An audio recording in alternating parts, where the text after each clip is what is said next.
queridos amigos. Espero que estejam bem, em paz, com saúde. Agradecendo a Deus a oportunidade desse encontro, do estudo dessa obra extraordinária que Emmanuel e Chico deixaram para nós. Eu agradeço sempre por esse momento que preenche muito a nossa vida.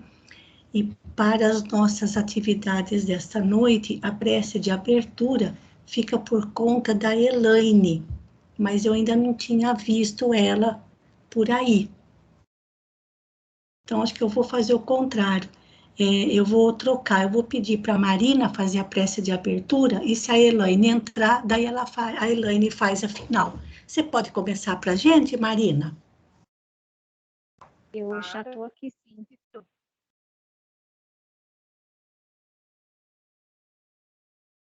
Elaine, tá aí? Estou sim. Então tá certo. Então a Elaine faz a de abertura e a Marina faz o fechamento. Por favor, então, Elaine. Boa noite a todos. Boa noite. Vamos, então, nesse momento, elevar o nosso pensamento de Deus, nosso Pai, de infinita bondade. Primeiramente, agradecer por estarmos aqui novamente reunidos. Agradecer a Jesus, nosso irmão maior, por ter nos deixado tantos ensinamentos. E pedir à equipe espiritual que nos acompanhe, para que possa nos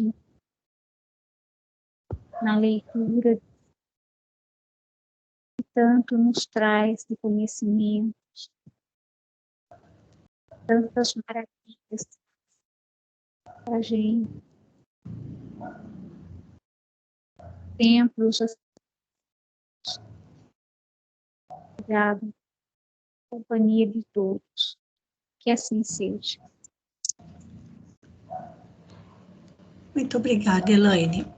Bom, eu vou voltar na tela do Skype, porque eu vou trocar de tela e para a gente poder ir direto já ao nosso texto. Então vamos lá, vamos compartilhar o texto do capítulo onde nós estamos. Nós vamos terminar o capítulo 1 da segunda parte, já estamos quase no finalzinho. E nós havíamos parado num trecho em que Saulo foi numa reunião de cristãos junto com Ananias. E a reunião se passava na casa muito simples de uma pobre lavadeira que alugava o salão, um pequeno salão da sua casa para essas reuniões. O ambiente era completamente diferente daquele que Saulo havia encontrado na sinagoga em Damasco, onde teve uma grande decepção.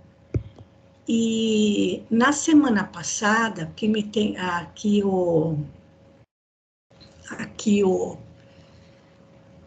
na semana passada eu tinha perguntado para vocês, ao ler as palavras de Emmanuel descrevendo o lugar, né? O lugar onde eles estavam, lá, em torno de uma mesa rústica, juntavam-se míseras criaturas do povo, que nunca fizeram parte da vida social de Saulo, mulheres analfabetas, velhos, lavadeiras que não conseguiam conjugar duas palavras certas, pessoas idosas, doentes, e Saulo, naquele ambiente que ele nunca havia presenciado, ou pelo menos que nunca havia convivido com aquela categoria de pessoas, sempre fez parte de uma elite social, intelectual. Ele percebeu que o lugar era mais simples ainda do que a própria casa do caminho. E então eu tinha perguntado para vocês, com essa descrição, de quem vocês se lembrariam e de que lugar.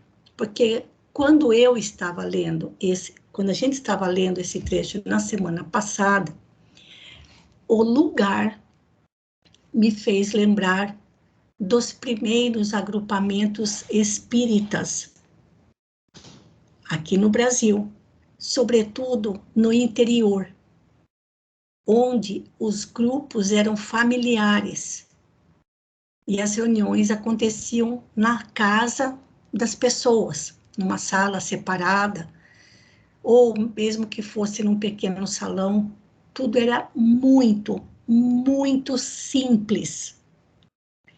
E também me lembrei muito de Chico Xavier, porque Emmanuel chama essas pessoas que estavam nessa reunião cristã de filhos do Calvário, filhos do sofrimento. E Ananias, depois da preleção sobre o Evangelho, fez uma oração como se realmente ele estivesse dando um passe em cada um dos participantes. E no final, ainda distribuíram pão e água para os presentes. E Saulo tanto comeu um pedaço de pão quanto bebeu daquela água, e sentindo um enlevo de alma muito maior do que o que ele experimentou na sinagoga. E o carinho que ele recebeu daquelas pessoas. Porque o Chico prezava muito por duas questões em relação à casa espírita: a simplicidade e a caridade. Então, ele dizia que a casa espírita deve ser simples o bastante para que uma pessoa pobre não se sinta envergonhada de entrar com as roupas simples que veste. E que toda casa espírita, se ela fosse inaugurada às 10 horas da manhã, ao meio-dia deveria estar servindo prato de sopa aos necessitados. Chico reforçava muito isso, porque era com esse tipo de pessoa que ele conviveu uma boa parte do seu tempo, tanto em Pedro Leopoldo quanto em Uberaba. E para ele, o espírita em contato com essas pessoas, o espírita cristão em contato com essas pessoas que não têm a quem recorrer, que são realmente esquecidos, muitas vezes, Chico considerava isso como fundamental para a casa espírita, o contato com os sofredores. Então, ao ler esse trechinho, me veio à mente a figura de Chico Xavier, que primava pela simplicidade da casa espírita, e os primeiros agrupamentos espíritas, sobretudo no interior, onde muitas vezes o local era realmente muito simples e pobre. E nesse trechinho também, Ananias contou para os presentes o que havia acontecido com Saulo e que ele iria sair de Damasco em direção a Palmira. E nós rapidamente comentamos a respeito de Palmira. Então, antes de continuar a leitura, porque nós paramos aqui, olha, ouvindo-lhe, nós paramos aqui. Antes de entrar na leitura, que vai começar com a Marina, eu vou de novo sair daqui dessa página e vou entrar para compartilhar agora com vocês. De novo, nós vamos no Google Earth e vamos fazer uma viagem virtual até a Síria, no Oriente Médio. Aqui, ó, deixa eu trazer bem mais perto, deixa eu apontar o ponteiro aqui para o norte. Aqui, olha. Aqui, deixa eu trazer mais aqui para o centro da tela, para aumentar mais. Bom, gente, olha. Nós temos aqui bem, acho que tá dando para vocês enxergarem bem. Aqui a Síria, que é o nosso objetivo. Tá dando para visualizar, gente? Tá sim. Sim. Tá ok? Tá ok, obrigada. Então, olha aqui, olha. A Síria tem um território muito grande. Atravessando a Síria, este é o rio Eufrates. Esse outro aqui é o Tigre. Então, Tigre e Eufrates, aqui no meio, era a Babilônia. Então, o rio Tigre, aliás, o rio Eufrates é o de baixo, atravessa a Síria, vai para o Iraque. Então, a Síria, como a gente pode ver, com exceção das margens do rio Eufrates, e aqui o território que já está margeando o mar Mediterrâneo, a maior parte do território da Síria é deserto. Né? A aparência, a cor de areia, indica área de deserto. E o verde escuro representa lugar com vegetação. Então, aqui embaixo, olha, vamos aumentar mais um pouquinho, é que daí aparece muita coisa junto e fica ruim a visualização. Aqui embaixo está a cidade de Damasco. A Síria faz divisa aqui embaixo com a Jordânia, com o Iraque, com o Líbano. Na parte de cima faz divisa com a Turquia. E tem um pedacinho que é divisa com Israel. Aliás, Israel tomou essa parte, esse pedacinho aqui, tomou essa parte da Síria. Então, aqui fica Damasco. Palmira. Hoje não existe mais, só tem ruínas no lugar. Mas Palmira fica localizado bem aqui nesse pontinho, gente, ó. Bem no meio do território, na área de deserto. Então, vamos aproximar mais. Aqui, ó. A cidade de Palmira não tem mais. O que tem hoje é uma cidade chamada Tadmor. Tadmor, não sei se é assim que se pronuncia. E nesta região, que é um grande oásis, ficava a região de Palmira.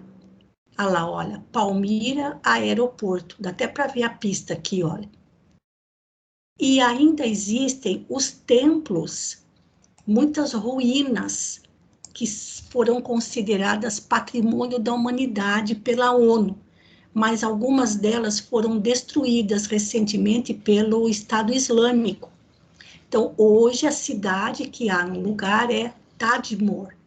Palmira não tem mais, mas era nesse grande pedaço que realmente aqui é um oásis bem grande.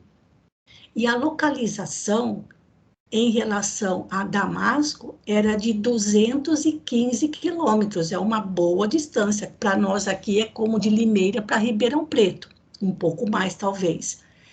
Mas por que a importância desse grande oásis bem no meio do deserto da Síria?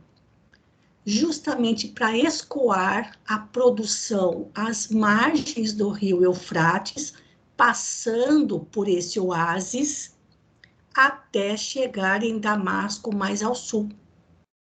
E aí, mais próximo do Mediterrâneo. Então, atualmente, o que tem nessa região são somente as ruínas de templos e locais públicos daquela época. Então, eu vou só pegar aqui um exemplo. Aqui, vamos ver se vai abrir lá. Templo de Baal. Tá vendo aqui, ó?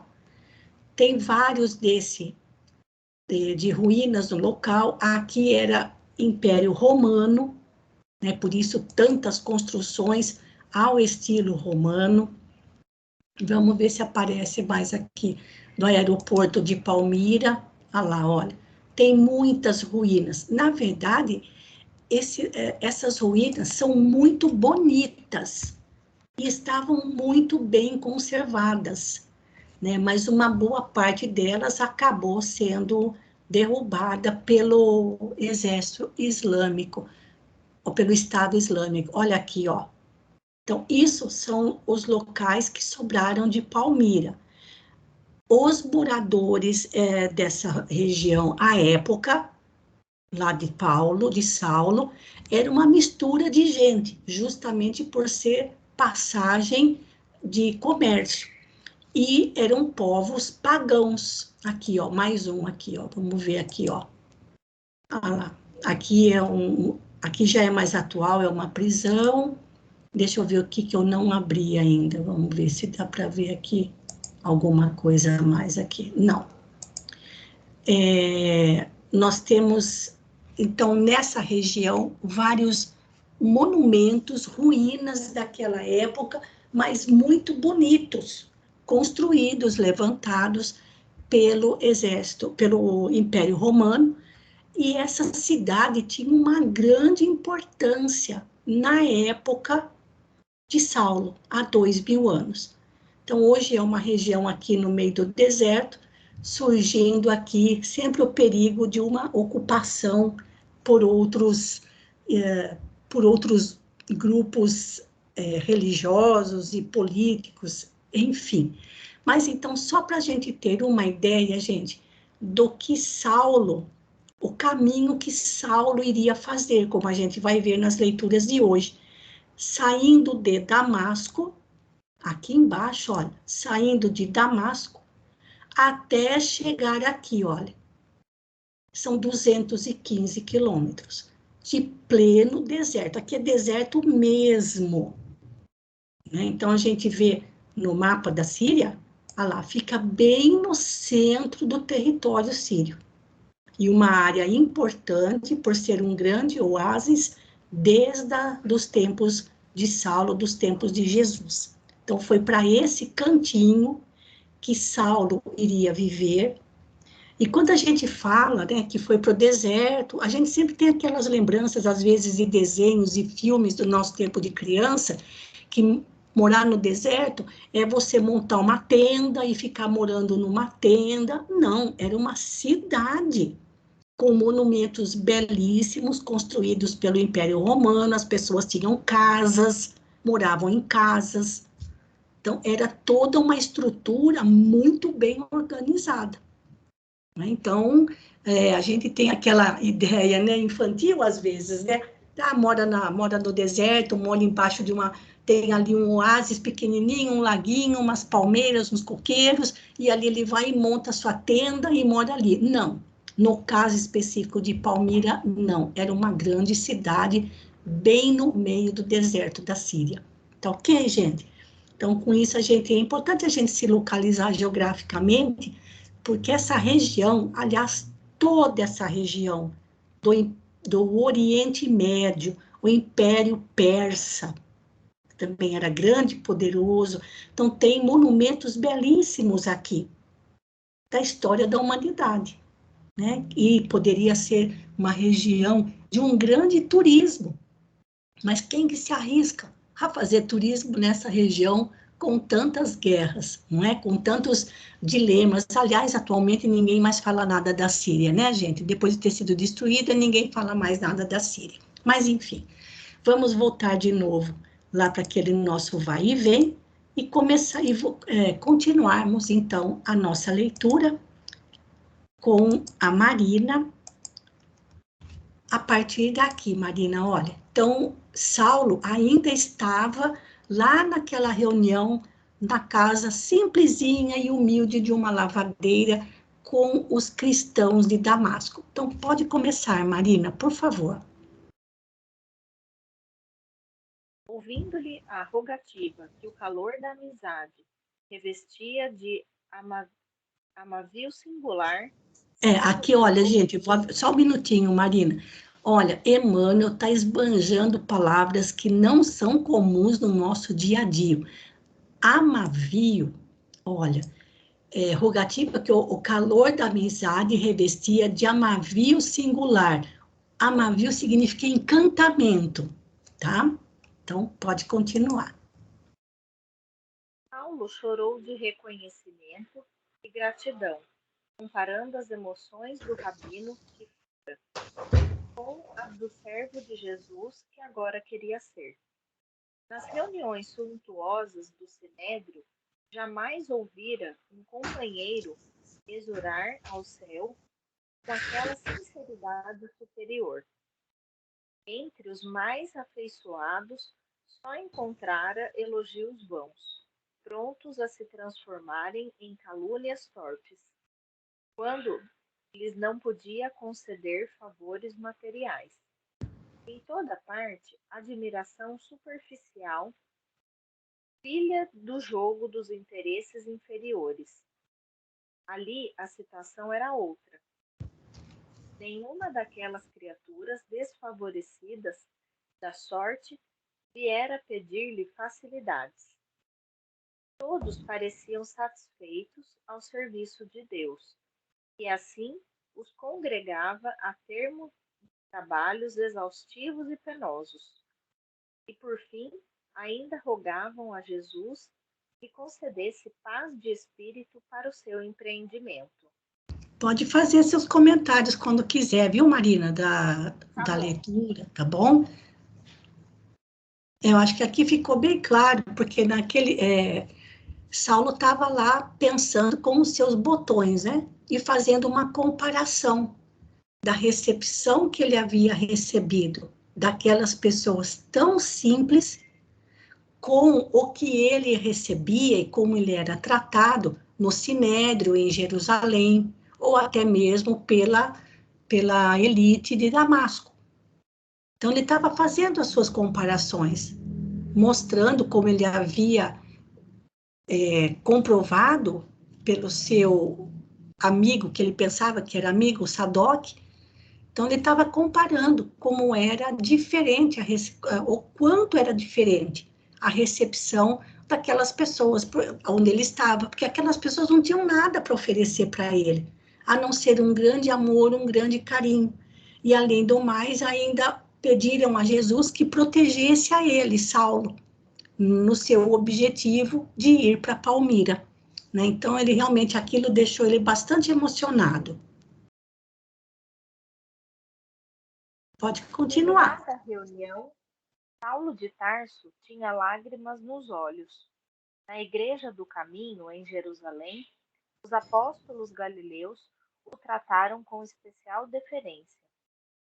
Atentos à sua posição social e política, senhor das regalias que as convenções do mundo lhe conferiam. Mas os cristãos de Damasco pressionaram-no mais vivamente, arrebatando-lhe a alma, conquistando-a para uma afeição imorredoura, com aquele gesto de confiança e carinho, tratando-o como irmão. Um a um, apertaram-lhe a mão com votos de feliz viagem. Alguns velhos mais humildes beijaram-lhe as mãos. Tais provas de afeto davam-lhe novas forças. Os amigos do judaísmo lhe desprezavam a palavra, assintosos e hostis, começavam agora a encontrar no seu caminho filhos do Calvário. Trabalharia por eles, consagraria ao seu consolo as energias da mocidade. Pela primeira vez na vida, revelou interesse pelo sorriso das criancinhas, como se desejasse retribuir as demonstrações de carinho recebidas, com nos braços um menino doente. Diante da pobre mãe sorridente e agradecida, fez-lhe festas, acariciou-lhe os cabelos desajeitadamente. Entre os acúlios agressivos de sua alma apaixonada, começavam a desabrochar as flores de ternura e gratidão. Então, Isso. aqui ele fala, né? Só um momentinho, Marina. Acúleo significa espinhos. Pode comentar. Então, nesse parágrafo, né, ele deixa bem claro, né, essa mudança, né, de comportamento, de reconhecimento, né, de Saulo, né, que antes ele não expressava nenhum tipo de sentimento, de compaixão, né, pelas pessoas, E aqui deixa bem clara essa mudança de atitude dele, né? Dessa, que nem ele Sim. fala aqui, de gratidão, né? Uhum. Isso. Ananias estava satisfeito. Junto dos irmãos de mais confiança, acompanhou o neófito até a pensão de Judas. Outra Aquele palavrinha. modesto, O neófito aqui é o novo aprendiz, né? É novato, o novato. No caso, o novato era Saulo. aquele modesto grupo desconhecido percorreu as ruas banhadas de luar, estreitamente unido e reconfortando-se em comentários cristãos. Paulo admirava-se de haver encontrado tão depressa aquela chave de harmonia que lhe proporcionava segura confiança em todos. Teve a impressão de que nas genuínas comunidades do Cristo a amizade era diferente de tudo que lhe dava expressão nos agrupamentos mundanos.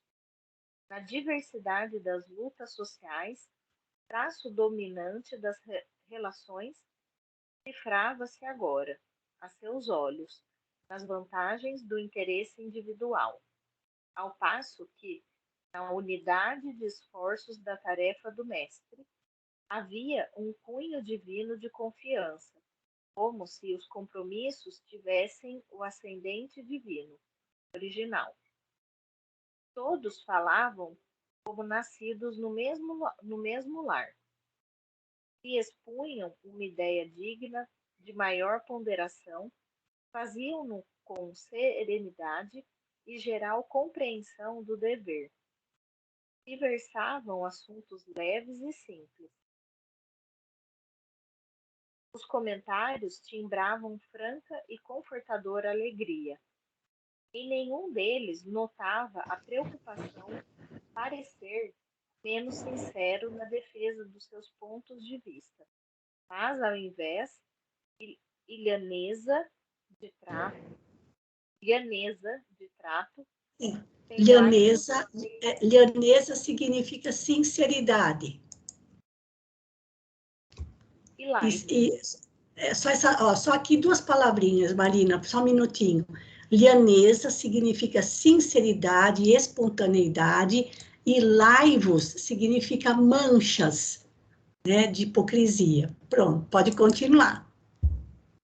Porque, em regra, sentiam-se sob a tutela do Cristo, que, para a consciência de cada um, era o amigo invisível e presente, a quem ninguém deveria enganar. Certo.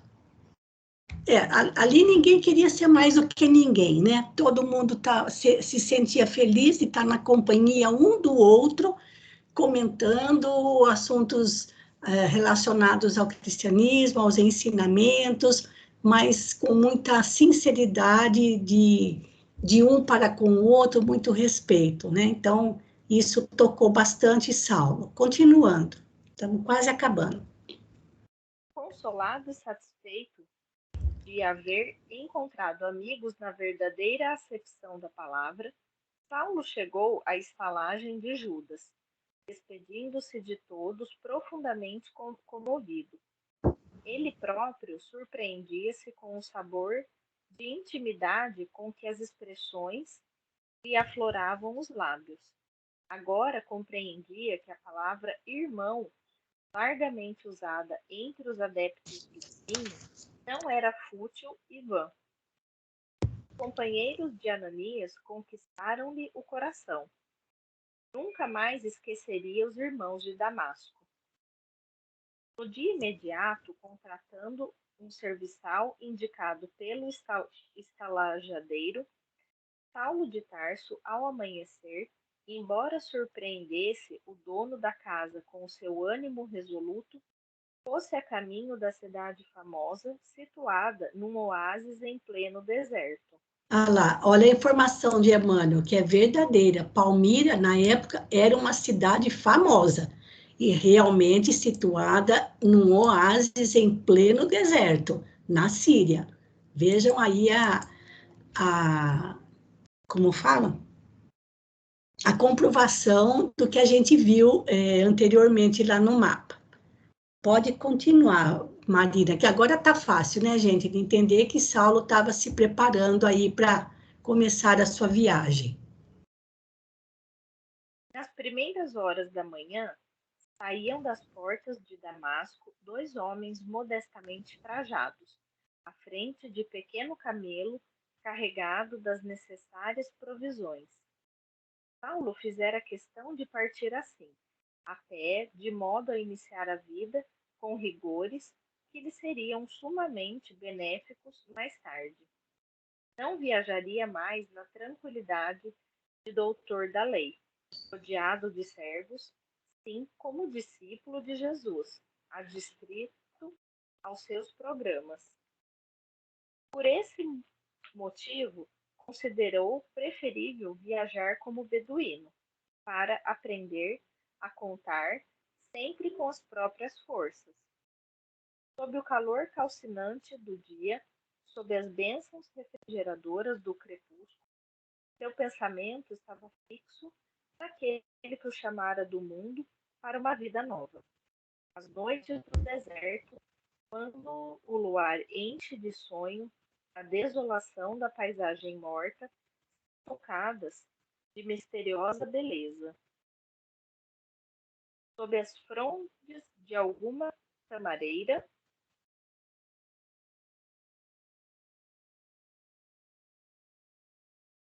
alô? Oi? Oi. Deu uma cortadinha, Maria. Oi? Travou aí o texto? Eu acho que travou. Espera aí que eu vou e volto. Espera lá. Eu vou e volto. Não tem problema nenhum.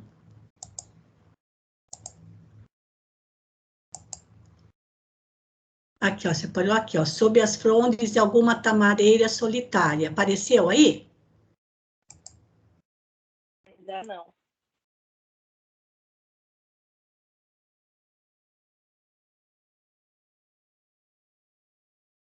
É justamente o último pedacinho que falta para terminar o capítulo, Marina. Não apareceu para você? Peraí que eu vou... Não, aí agora aqui ficou tudo... Oi? Eu vou ler do meu... Eu vou ler do meu livro. Tá.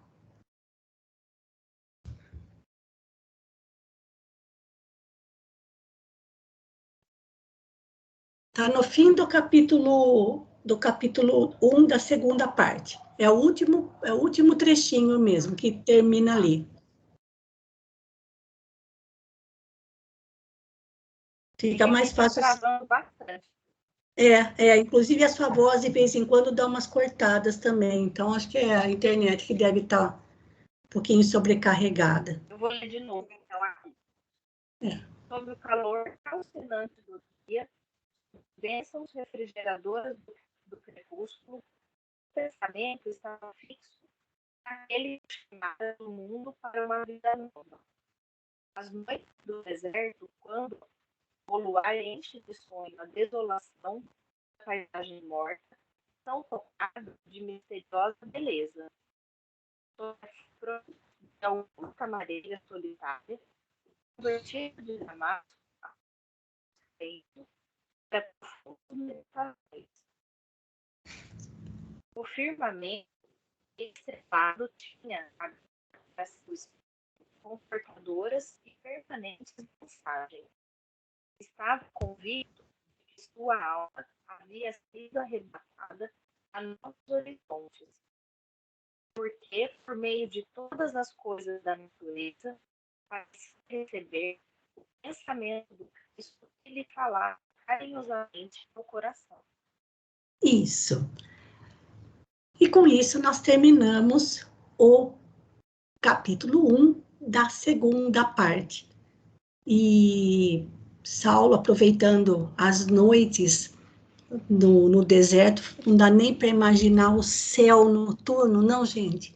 Naquela época, ainda hoje, o céu noturno sem nenhuma luminosidade devia ser um espetáculo maravilhoso que levava Saulo, proporcionando a Saulo profundas meditações.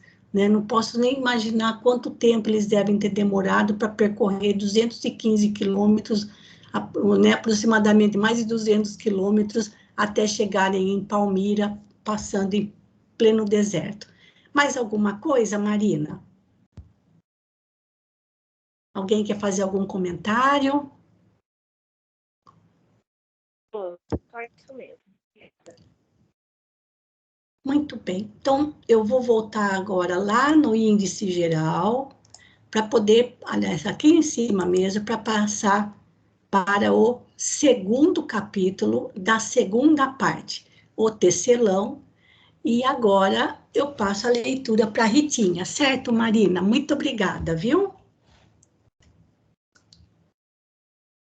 Já apareceu aí, Ritinha?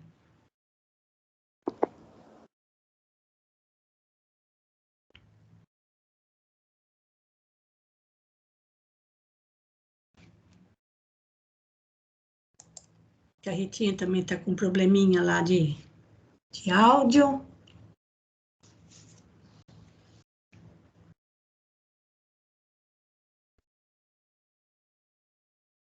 Será que ela não está conseguindo abrir o áudio dela?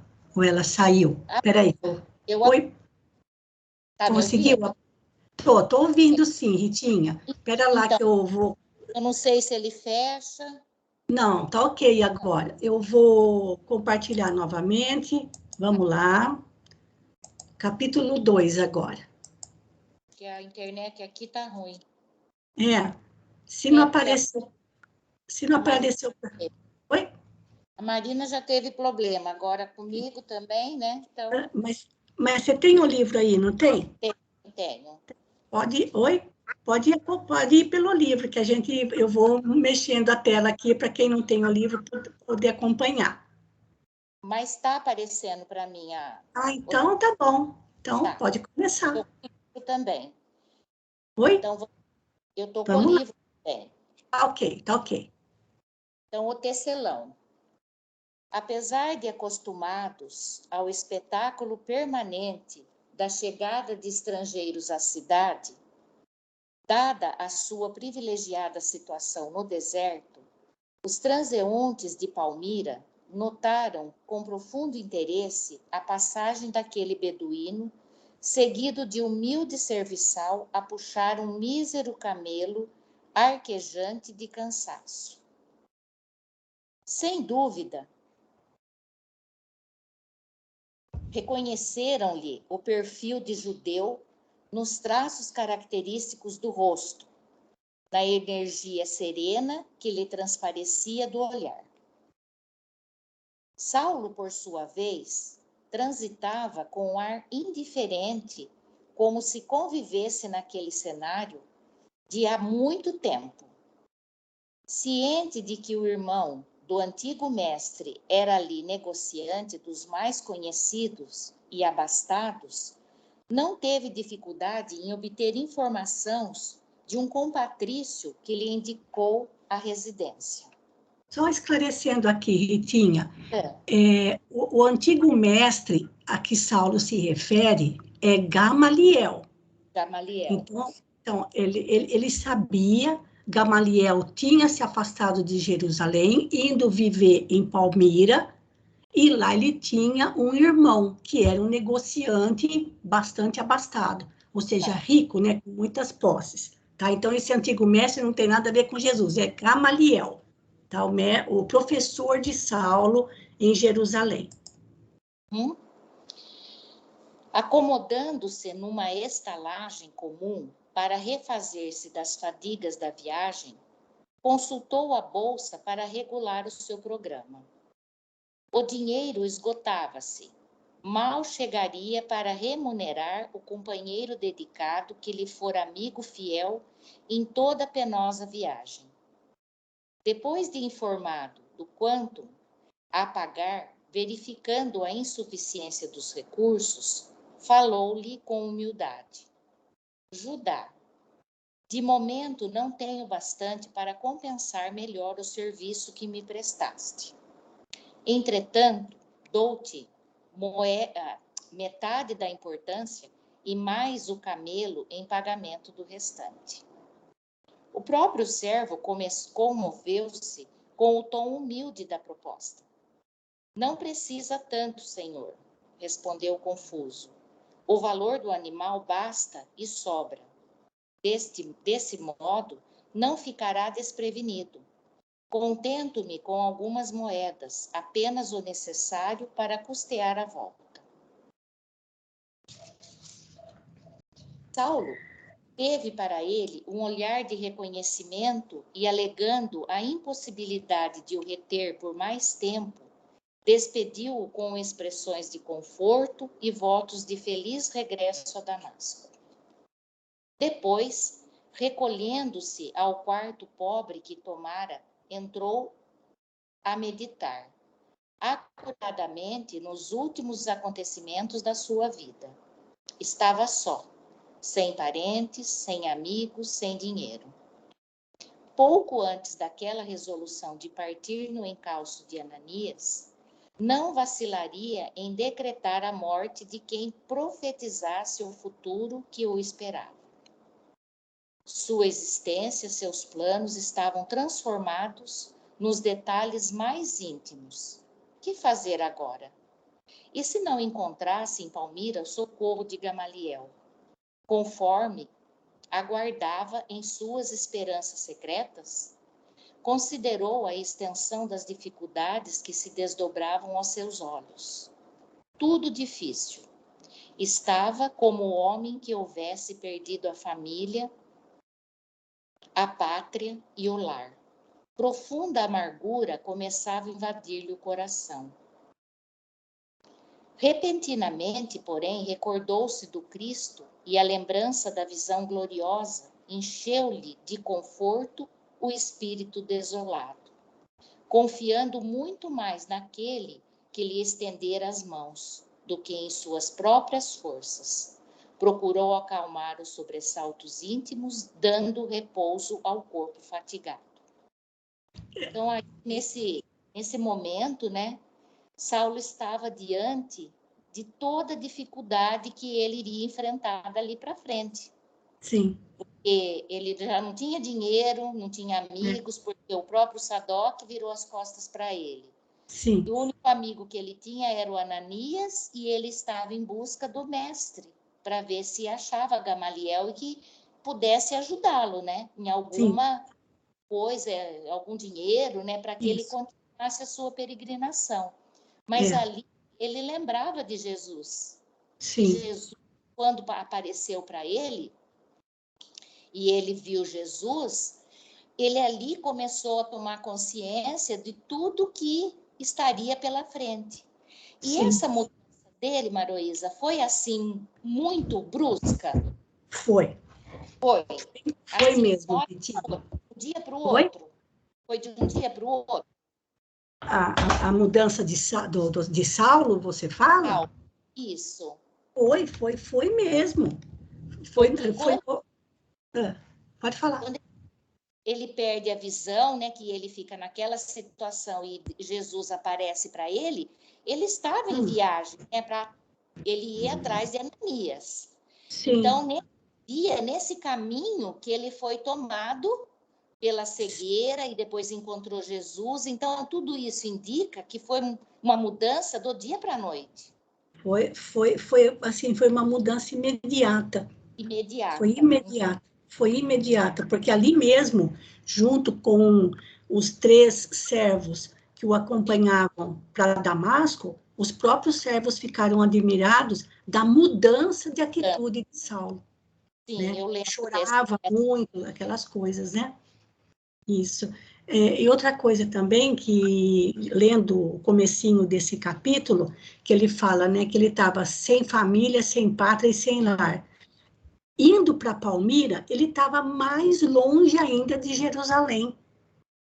Façam uma ideia o que se falava a respeito dele em Jerusalém, porque ele ocupava o cargo de Gamaliel no Sinédrio, era de Saulo. Sim. Né? Então, ele, assim, a família dele, ainda tinha o pai, a irmã de Saulo, Então, e como eu falei, que ele estava ficando sem dinheiro, né? Então, é assim, se ele não levou dinheiro suficiente, não tem caixa eletrônico, não tem nada, um banco onde ele pudesse ir lá e sacar mais dinheiro. Ele tinha dinheiro, Mas não mas não tinha tinha, mas não tinha como pegar mais esse dinheiro, né? Então, assim, como ele disse antes, ele sair para Palmira, que ele precisava aprender a contar com as próprias forças, e com ele mesmo, né, gente? Então, Agora, pode falar. o que eu ia te perguntar? Ele conhecia essa região quando ele era ele tinha esse cargo lá no Sinédrio? Ele conhecia essa localização? Eu acho que não, eu acho que não. Ele não, eu acho que ele não, eu acho que ele não conhecia, né? Ele conhecia a região de Damasco, vivia na Turquia, né? Tarso fica na Turquia, mas não sei dizer, mas eu acredito que não, porque é tão fora de mão, né, Ritinha? Um lugar tão fora de mão que Tão não longe. tão longe, né? Exatamente. Tinha mais um Isso. agravo, né? Ele não conhecendo a região e nem É, o povo que habitava. Ele é, realmente estava sozinho, né? Então, tava numa situação difícil. Vamos ver o que vai acontecer para ele. no dia seguinte, manhã alta, saiu a sua... Baixa um pouquinho, por favor. Saiu para a rua. Saiu para a rua, preocupado e ansioso. Obedecendo aos informes recolhidos, parou à porta de confortável edifício, à frente do qual funcionavam grandes lojas comerciais. Procurando Ezequias, foi logo atendido por um homem idoso, de semblante risonho e respeitável, que o saudou com muita simpatia. Tratava-se do irmão de Gamaliel, que logo se familiarizando com o patrício recém-chegado de longe, proporcionou-lhe confortadora palestra, buscando informar-se delicadamente a respeito do venerável rabino de Jerusalém. Saulo obtinha de Ezequias os esclarecimentos necessários, tomado de profundo interesse. Meu irmão, dizia ele preocupado, desde que chegou a Palmira, pareceu-me muito diferente. É possível que a mudança de Jerusalém tenha influído para essa profunda transformação. A diferença de ambiente social, a alteração de hábitos, o clima, a ausência dos trabalhos usuais, tudo isso pode ter-lhe prejudicado a saúde. Como assim? Perguntou o moço, sem dissimular a estranheza. Passa dias e dias numa cabana abandonada que possuo, à sombra de algumas tamareiras, num dos muitos oásis que nos rodeiam. E isso, veja, tão só para ler e meditar um manuscrito sem importância que não consegui compreender. Além disso, parece-me completamente desinteressado de nossas práticas religiosas. Vive como que alheio ao mundo. Fala em visões do céu. Refere-se constantemente a um carpinteiro que se transformou em Messias do povo e alimentava-se de coisas imaginárias, de sonhos irreais. Às vezes, é com profundo pesar que lhe observo a decadência mental. Minha mulher, porém, tudo atribuiu à idade avançada, e eu quero crer, seja antes ou pelo menos em grande parte, devido à intensidade do estudo das meditações prolongadas. Ou seja, para o irmão de Gamaliel, para Ezequias, Ele Gamaliel estava caducado. caducando, né? Porque um homem tão inteligente, tão culto, com um cargo tão importante lá no Sinédrio, está nessa situação. Então, quer dizer que todo mundo que lia os manuscritos, que seguia o carpinteiro, era pessoa considerada diferente, ou tá louca, ou então tá blasfemando, e assim que eles colocam. Isso. Olha o que ele fala aqui, ó. Tão só para ler um manuscrito sem importância que não consegui compreender. Ou seja, eram aquelas anotações de Mateus que Pedro tinha dado para Gamaliel, quando Gamaliel foi visitar a Casa do Caminho. Sim. Né? E recebeu alguns manuscritos. Então, ele passou a estudar os ensinamentos de Jesus. E foi tido já como se estivesse em decadência mental, né, gente? Dá para ler mais um pouquinho ainda. Vamos em frente, Ritinha. Ezequias fez uma pausa enquanto Saulo fixava nele o olhar percussiente e significativo, compreendendo a condição do velho mestre. A uma nova observação do moço tarsense, continuava o outro loquaz. Loquaz quer dizer falante, né? Falante. No seio de minha família, Gamaliel é tratado como se fora o nosso pai. Aliás, devo meu início de vida às suas imensas dedicações fraternais. Por isso mesmo, eu e minha mulher combinamos com os filhinhos relativamente à atmosfera de paz que deverá cercar aqui o prezado e nobre enfermo. Quando ele discorre sobre as ilusões religiosas que o empolgam no seu desequilíbrio mental, ninguém nesta casa o contradiz. Já sabemos que não fala mais por si. A mentalidade poderosa esmaeceu, a estrela se apagou. Considerando essas penosas circunstâncias, ainda rendo graças a Deus que Mono trouxe aqui para terminar seus dias aquecido pelo nosso afeto familiar, e indene do escárnio de que talvez pudesse ser objeto em Jerusalém, onde nem todos estão à altura de lhe compreender e honrar o passado ilustre. Certo. Mais um pouquinho? Dá para ler. Então, essa era a situação de como Gamaliel era considerado pela própria família. Mas a gente vê, né, no irmão de Gamaliel, em Ezequias, um grande carinho pelo irmão, né, mesmo achando que ele tivesse em decadência mental. Mais um pouquinho, Ritinha. Também, né, ele não imaginava que o Saulo estava no mesmo caminho. Pelo mesmo caminho, porque vocês veem que Saulo não abriu a boca, certo? Porque já percebeu a postura do Ezequias. Do Ezequiel. Uhum. Mas a verdade sempre venerou nele um mestre inesquecível. Ajuntou o rapaz como se quisesse defender seus próprios sentimentos de amizade e admiração. Sim, esclareceu o negociante convicto. Um homem do seu nível intelectual estaria preparado a entender tudo, mas os outros, o Senhor não ignora naturalmente a perseguição implacável movida pelas autoridades do Sinédrio e do Templo contra os simpatizantes do famoso carpinteiro Nazareno. Palmira teve notícias dos fatos que, por intermédio de inúmeros patrícios pobres, que deixaram Jerusalém à pressa, ameaçados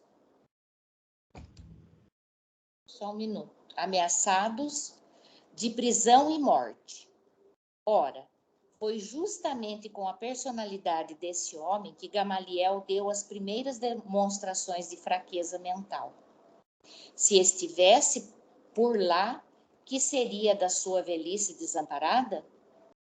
Naturalmente, muitos amigos, como o Senhor, estariam apostos para a defesa, mas o caso podia tomar aspectos mais graves, surgirem inimigos políticos reclamando medidas ingratas.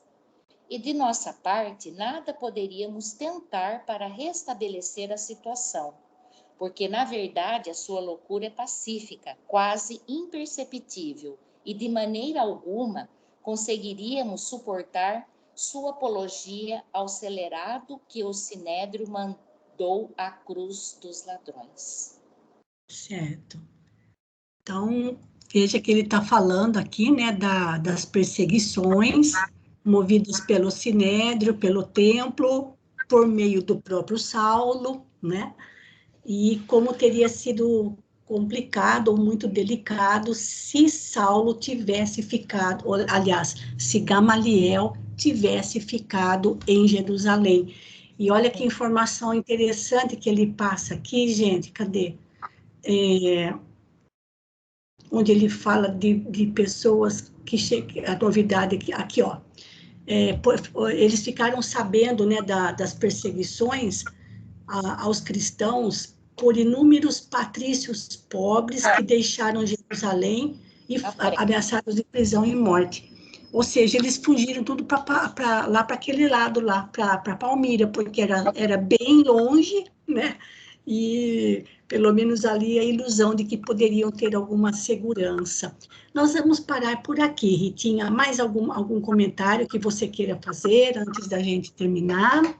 Não, acho que não, Maroísa. A gente fica apreensivo, né? Porque o Saulo estava na mesma situação. Então, eu acho que ele pensava, né? O que será de mim agora? Né? Se eles não acreditam em Gamaliel, vão acreditar em mim? Então, só para dar um toquinho, olha lá, Saulo, para a semana que vem, né? Saulo estava sentindo um grande mal-estar ouvindo aquelas observações, né? Agora, para ele, injustas e superficiais. Mas ele então, também já teve lá do outro lado, né?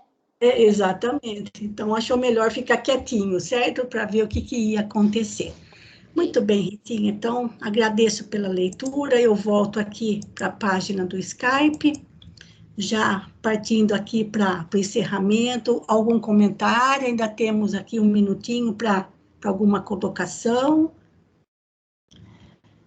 Pois bem, então, a prece final fica agora por conta da Marina. Agora sim, Marina, por favor. Vamos elevar nosso pensamento a Deus, agradecer mais uma vez por essa oportunidade do estudo, desse ensinamento maravilhoso por trás de cada frase lida hoje, que a gente consiga levar esse sentimento de gratidão, né, pelo resto da nossa semana. Nosso querido Mestre Jesus continue nos abençoando. Então permaneça conosco, Senhor, hoje e sempre. Que assim seja. Então, mais uma vez, queridos amigos, muito obrigada pela companhia de todos. Desejo a todos uma boa noite, um bom descanso e até sexta-feira, se Deus quiser, na nossa roda de leituras. Muito obrigada. Um bom descanso, um grande abraço. Fiquem com Deus.